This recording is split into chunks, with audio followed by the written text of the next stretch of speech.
म्हणसाल म्हणण्यासाठी गणेश महाराज सारखे अनेक विठ्ठल महाराज होईल.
उंचीप्रमाणे मना चाल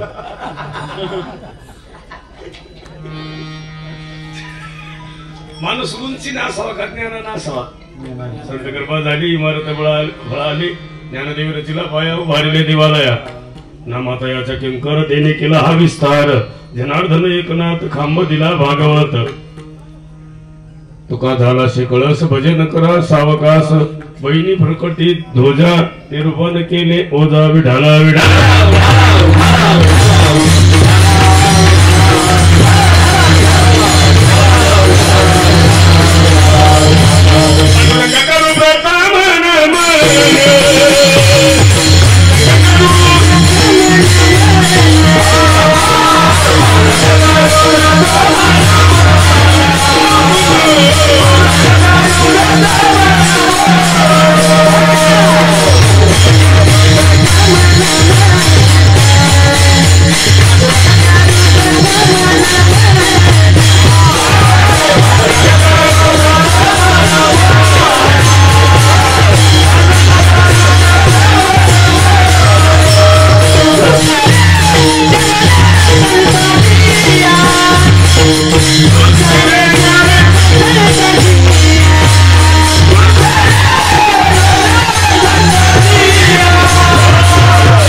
मुक्तबाई नमोत्री भन पावन दत्रा जननी देवाची विठाला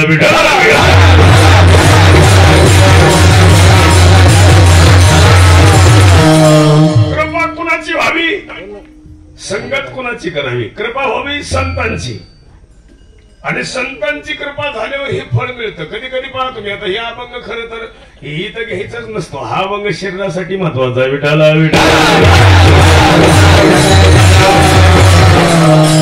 ही इमारत वेगळी हे दगडा माती विटाची आणि हे ईश्वर निर्मित आहे विठाला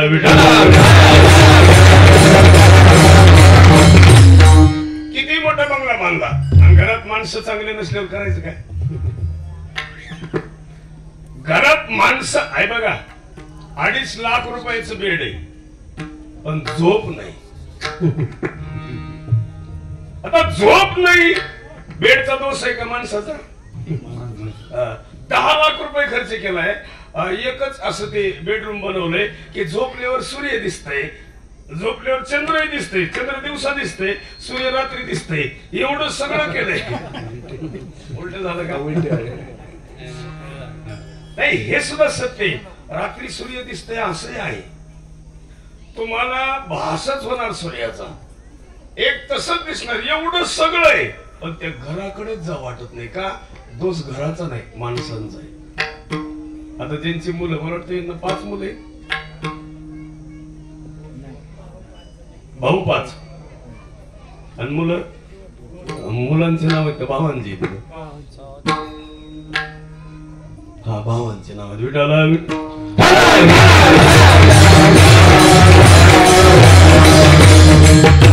पण निवृत्ती नाव कोणाचं दादांचंच आहे ना आजोबांचं हा आणि तुम्ही सगळे 5 भाऊ त्याच्या पुढे नातू आणि परिवार बाबांचं नशीब आहे बाबांनी हे सगळं बघायला मिळालं त्यांना हे बघा माणसानं त्याच वयात बघ करावं.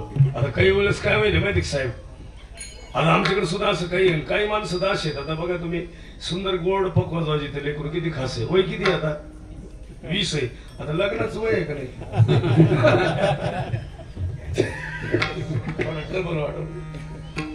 लग्नाचं वय म्हणून करावं का नाही हे म्हणणार नाही. मला शिकायचं 21च्या आत लग्न झालं पाहिजे. 35ला माणसं निवृत्त होण्यापेक्षा 35-40 पर्यंत माणसाला लेकर बाळ झाले पाहिजे. आता 35ला लग्न केल्यावर नातू का होणार? पण 50 पर्यंत गॅरंटी काय? आता तुम्ही भाग्यवान आहेत, तुम्हाला सगळं वडिलांचं आईंचं आशीर्वाद आहेत, वडिलांनी केलेली कृपा आहे. आणि शेजारी शेअर आल्यामुळं एमआयडीसी आली, सगळं जवळ आलंय. आता तुम्हाला हे करायची गरज लागत नाही, ते आपाप होतंय पोरांचं. आणि नाही झालं तर पोरगा विचार करते, काय काळजी करायची गरज नाही, फक्त 1 गुंठा इकला कसला आहे बंगला. आता तुम्ही गुंठे इकीत नाहीत असं नाही. काही माणसं हुशार आहेत, मला जमीन जपून ठेवते, पण किती दिवस जपून ठेवते शेवटी इकावा. विठाला विठाला